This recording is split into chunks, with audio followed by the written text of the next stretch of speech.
চূড়ান্ত সাফল্য রাজাভাত খাওয়া শকুন প্রজনন কেন্দ্রের। এই কেন্দ্র থেকে মুক্তিপ্রাপ্ত একটি শকুনের থেকে জন্ম নিয়েছে হোয়াইট ব্যাকড শকুন শাবক। রাজাভাত খাওয়া জঙ্গলের ভেতরে শকুনটির জন্ম হয়েছে বলে বন দপ্তর সূত্রে খবর।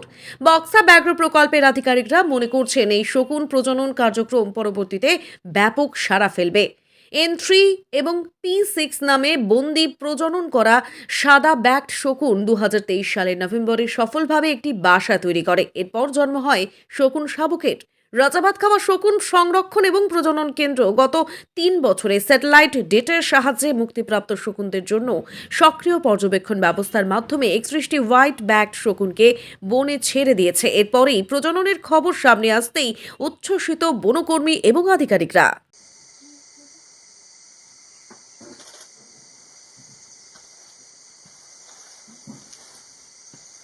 কোথায় দিবে খাবারটা? ওই মাঝখানটা, ওই যেখানে উপরে হবে, হাড়গুলো যেখানে উপরে উপরে ওই যে ফাঁকা জায়গাটা দেখি, পরিষ্কার জায়গাটা ওখানে।